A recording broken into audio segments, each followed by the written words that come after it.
Hey guys, let's have a look at Alaska Gold Rush. So this is a Web3 game that does not require any Web3 aspects. You can play it free to play, and I'm very excited for this project. And let's have a look at the trailer before we actually go into it.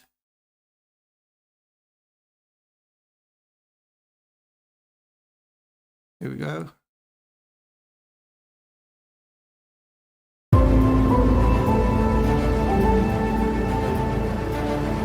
It's no man's land. Cold and harsh.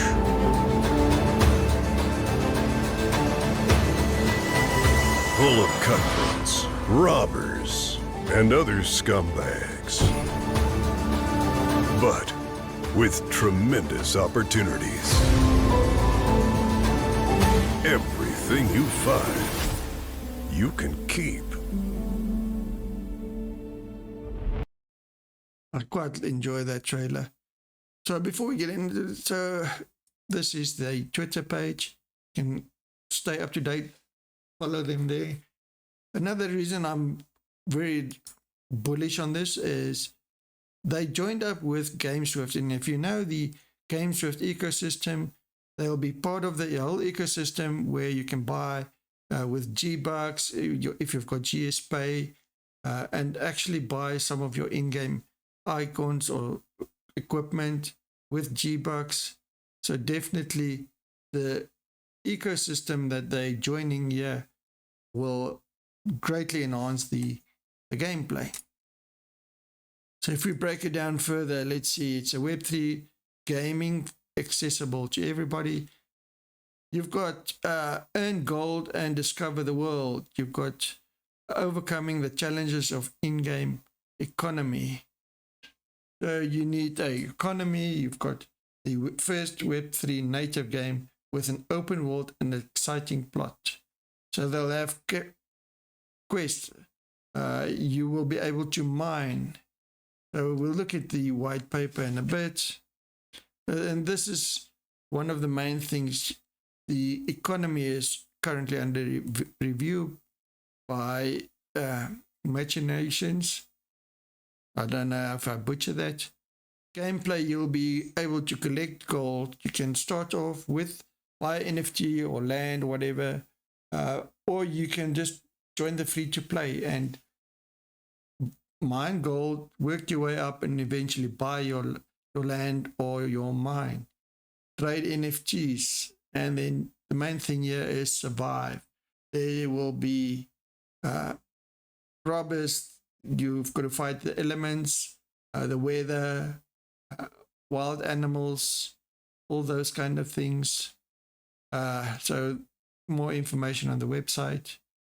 So the adventure hub, you will face harsh winter snowstorms and freezingly cold Alaskan nights. The Alaskan world is full of dangers, wild animals, and bandits. You can become a landowner. You can do quests. You can choose your weapons or mining tools, fighting via NFTs, and the same with skins, all that you can get. It will be an open world to discover the amazing lands of Alaska in great detail.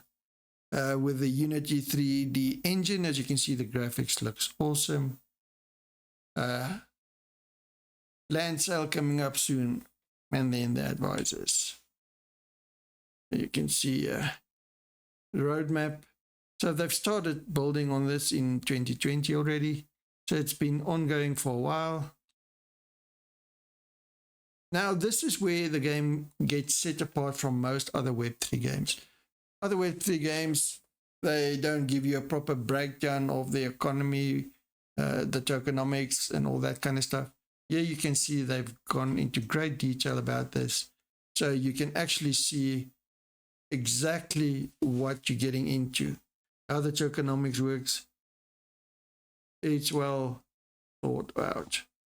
So as you can see, let's close that window. For argument's sake, this is the flow for a landowner. You'll be a landowner, you will be earning gold. You'll have guild players. treasury, marketplace, everything. If you've got mines, workers, mining, they properly thought this out. So you can have a look at this when your time. I don't want to break it down now. The video will be way too long. Quick overview of the white paper. This is 54 pages of white paper. When have you last seen a Web3 game with such detailed information regarding the game? We can quickly scan through this, immerse yourself in NFTs and play to earn. There's the play to earn model. Play to earn models allows players to compete and farm, collect in-game items that have real value and can later be sold or traded with other players. They talk about NFTs, the history of the game and the players or characters. Game mechanics, it's a first-person perspective. And they are also implementing VR, which is great. Virtual reality, built by professionals. The play-to-earn economy model. Basically, play-to-earn model brings a new level of enjoyment to gaming. Indeed, while gaming already, play-to-earn games, players can experience this previously unavailable thrill in gaming. So you will start, or you can buy NFTs, but it's free to play as well. If you don't have the money for NFTs, you can start off free to play and earn or farm, mine gold and buy NFTs or land or whatever later on. Life is not easy. You can get lucky with NFT cards available at the Laskin store in-game. You can truly get lucky, like when buying a Pokemon deck in your childhood. When receiving a card, its true value appears. So you don't know the value until you buy it, and then there might be a rare item or something in there. So level design, so the tokenomics, the complete breakdown, the launch price is 30 cents or 3 cents. Initial market cap is $855,000. Complete breakdown here is implemented. You can have a look. We're not going to go into detail about that now. But as you can see, most of it consists of vesting. So I don't foresee token basically drops, or no, I don't see that. The complete roadmap, they've achieved most of these or all of these up to now, and a lot to look forward for now in the future. Let's dive into the game, shortened game mechanics. So we've got the first person perspective. Items the player carries will have utility and weight, both like they'll have conditions to it. So yeah, boosts, all that kind of stuff.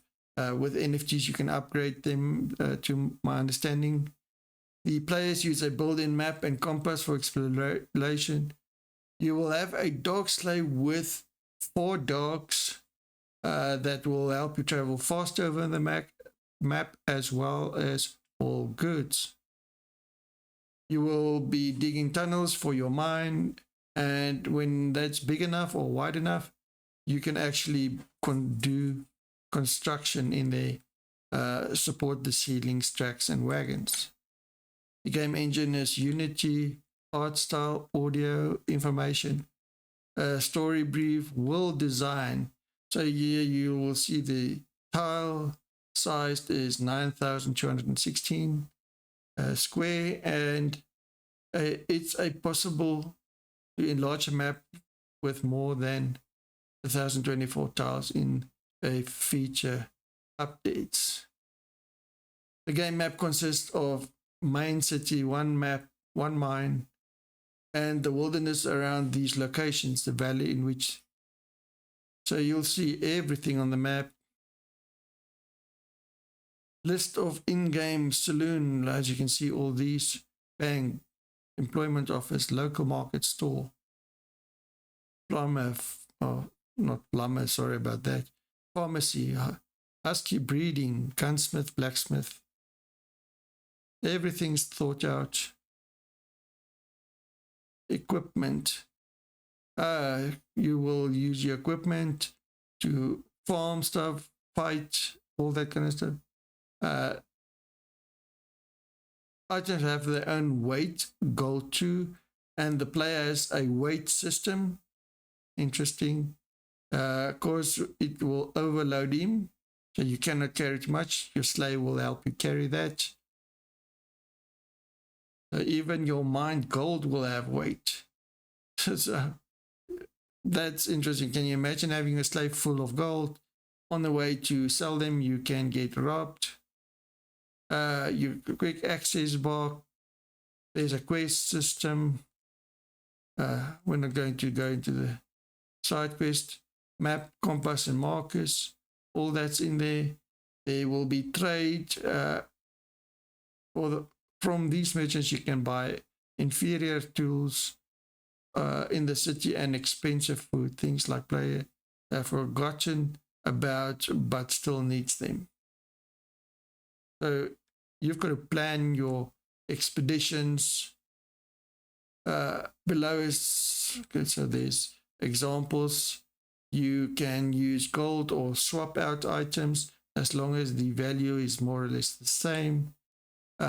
NFTs, skins, all that marketplace. There's on-chain and off-chain. So you've got hard and soft items. Soft items is in-game, not on the blockchain. And then hard items, which is on the blockchain, like NFTs and stuff. The dog sleigh. You will have 4 dogs, move faster around the map, and carry large amounts of goods. And this dog sleigh will have its own stamina bar. Gold and carrot is the 2 main currencies, gold being the in-game currency. And you can use that to fix tools, make sure that they don't break. In most cases, players will be able to replenish their inventory easy with gold that have been gained during the usage of tools. Interesting. NFT items will be clothes, firearms, bows, knives, sleds, skins for pickaxes and weapons, and they will be upgradable depending on. Then there's the dialogue system, mining, digging, and the gold tokenomics. Then there's the land plot, large, medium, small, mines. There is 1 mine slot for each parcel of land, meaning that in 1 parcel of land there can only be 1 mine belonging to the player. There can only be 1 mine per parcel of land belonging to that player and no more. A player can have more mines by buying more plots. If the player plot owner digs his mine, his digging process is kept. If a player wants to dig in somebody else's mine, he takes an order in town, and this moment, the corresponding mine of that other player is spawned at the place of mine of the hiring player.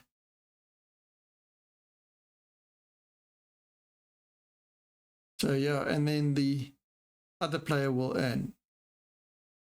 Tunnels, you can build support once it's big enough. And then there's the survival tools you've got. Example of pickaxes. A pickaxe has 10 damage. Mineral has 50 HP. So they do a complete breakdown of this.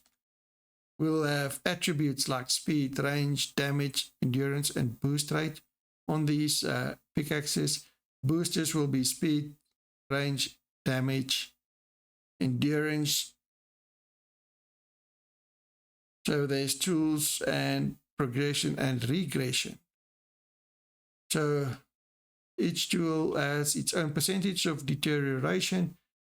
At 100%, it's completely functional, but when it can get to 0, it gets completely destroyed. At 70%, 50%, and 30%, at these percentages, it loses some of its properties. Example, it digs less, cuts less, or provides less gold by cleaning. So you need to keep your tools as effective as possible. Endurance. And then there's survival. We're looking at extreme weather conditions, snow, harsh storms. There is stamina indicators, which is affected by digging, chopping, cleaning. You can get food by hunting. You'll need a firearm for that. So very much a lot of details. We have 5 survival indicators. So temperature affects feeling of temperature. With too low a temperature, the player begins to lose energy and health. So we've got hunger, HP, energy, endurance. Your torch, dynamite, food, boosters. We've got crafting. Player can craft items based on known recipes. Having one in the inventory allows automatic crafting of if the player has the ingredients. Recipes. Combat and hunting. Oh man. Same damage, durability. There's close range combats and distance combats or ranged. So you've got pickaxes, axes, bats, and other melee weapons. And then you've got bows and weapons for long distance fights. So ranged weapons is shotguns, revolvers, rifles, crossbows, bows. Awesome stuff. There'll be a day cycles, a 24-hour day cycle in-game. Is 48 minutes of gameplay. It is suggested not to be out and about at night. Otherwise, it will be a lot more difficult and you need to prepare for that. Snow, blizzard, sunny weather, that's the weather conditions. You'll be able to camp, pitch a tent, and take a rest there, build up stamina and stuff. The town will have the main buildings like a bank, employment office, a local market, store, husky farm. All this is there. Blockchain on chain, that's for your NFTs. As you can see, a very detailed white paper. I encourage you to actually go into that and have a look. So yeah, once again, I'm very excited for this game. I think the game itself will be quite enjoyable. So guys, let me know what you think in the description. Will you be trying this game? Or what do you think? What's your thoughts on this? So thank you for watching. Like and subscribe.